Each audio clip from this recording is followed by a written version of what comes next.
Olá, eu sou o Dr. Antônio Teixeira, empresário contábil e advogado, e falarei sobre mais um item da reforma trabalhista, que é uma nova modalidade, né? Diferente do contrato de trabalho normal, onde ele é um trabalho contínuo, né? Em que fica caracterizado os períodos de trabalho, de descanso, etc., que é esse contrato efetivamente que nós vemos aí. Esse contrato intermitente, ele é diferente, ele é uma novidade. E ele pode ser estipulado por horas, por dias ou por período de meses. Para que esteja caracterizado o trabalho intermitente, ele tem que ter períodos de inatividade. Esses períodos de inatividade é que vai caracterizar que o trabalho é intermitente. Como existe no contrato intermitente esses períodos de inatividade, e aí a possibilidade de um empregado trabalhar para outro empregador, toda vez que o empregador necessitar desse empregado, ele tem que fazer uma comunicação a esse empregado, uma convocação, e o empregado deverá se manifestar. Se o empregado aceitar desenvolver aquela prestação de serviço no período para que ele foi convocado, o empregado ou o empregador, se descumprirem essa convocação ou esse chamamento e der causa à não realização daquela prestação de serviço, é estipulada uma multa de 50% do valor da remuneração que caberia naquele período. Então, se o empregado descumprir, ele vai pagar 50%, e se o empregador descumprir, pagará também 50% sobre o valor da remuneração que seria devido naquele período ao empregado.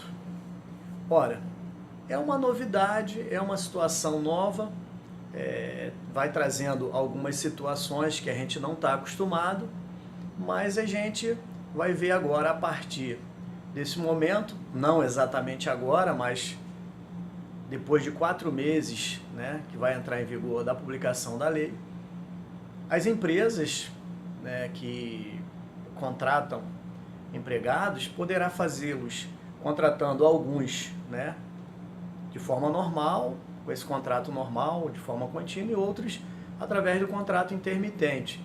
Isso depende da atividade. Um exemplo muito comum que é colocado nessas discussões que as pessoas falam, né, a respeito dessa situação do contrato individual de trabalho intermitente, é eventos, né, ou restaurantes, bares, em que tem determinados dias em que aumenta o movimento. Então, essa seria uma situação. Outra situação seria eventos, né?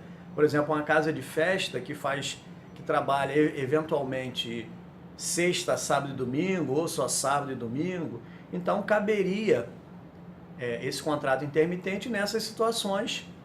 E qual seria o resultado disso? O empregado ele perde direitos? Bem, a legislação, apesar dela não ser muito detalhista nesse sentido, mas o que nós percebemos é que todos os direitos são preservados. Mas como houve uma flexibilização no horário, né, então esse funcionário ele vai receber pela quantidade de horas que ele trabalhou, né? Então, pela quantidade de horas que ele trabalhou durante aquele período, durante aquele mês, ele vai ter o salário dele. E uma característica importante que vem no artigo, né, que especifica o trabalho intermitente, ele diz que o valor da hora não pode ser inferior ao valor da hora no salário mínimo. Ou seja, se você pegar o salário mínimo e dividir por 220, você vai achar o valor da hora. Então, essa hora ela não pode ser inferior ao salário mínimo. Então, o parâmetro para piso seria o salário mínimo, mas tem outra questão aí, né? Então, nos casos em que a categoria tiver o piso salarial, o valor da hora não poderá ser inferior ao do piso salarial daquela categoria. O que quer dizer que se o piso salarial for 1.500, você vai dividir o salário de 1.500 por 220 e vai achar o valor da hora. a hora não vai poder ser inferior a esse valor. Com isso, se garante o piso salarial da categoria, né? Ou, na pior hipótese, aquelas poucas categorias que eventualmente não têm um piso salarial, se garante o valor do salário mínimo para aqueles trabalhadores. Ora, isso não quer dizer que o trabalhador que não tenha piso salarial definido em categoria lá na convenção coletiva, que ele vai ganhar o salário mínimo. E nem que aqueles que têm o piso salarial, que é a outra hipótese, vão ganhar o piso salarial. Não. O que acontece é que esses trabalhadores vão trabalhar por hora no mesmo valor que os outros trabalhadores. Porém, como eles trabalharão menos horas, claro que se eles não trabalham todos os dias, eles vão trabalhar menos dia no final do mês. Então, o salário deles vão ser menores, mas vão ser proporcional ao período que eles trabalharam, ou seja, vão ser proporcional às horas que eles trabalharam. A grande vantagem é que, neste caso, tanto os trabalhadores poderão trabalhar para outros empregadores, como os trabalhadores que normalmente eram contratados para esses tipos de situação, que entende o legislador que eles estariam sem anotação na carteira, eles poderão ser anotados, regularizados, né? A carteira anotada, eles vão ter recolhimento da Previdência, vão ter os direitos da Previdência Social, benefício, aposentadoria, vão ter recolhimento no Fundo de Garantia e a rescisão normal proporcional aos valores recebidos pela prestação de serviço.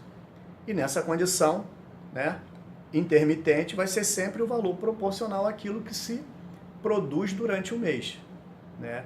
Então eles vão poder também trabalhar para outras empresas e assim fica melhor até para a recolocação no mercado de trabalho, como eventualmente para a regularização desses funcionários, desses empregados que, segundo o legislador, entende que nesses casos a empresa não admitia eles para não ter que pagar o salário quando eventualmente só precisava de alguns dias ou em alguns horários específicos, e agora a empresa vai poder ter esses trabalhadores, ter esses empregados ou esses colaboradores de uma forma regularizada, de uma forma legal.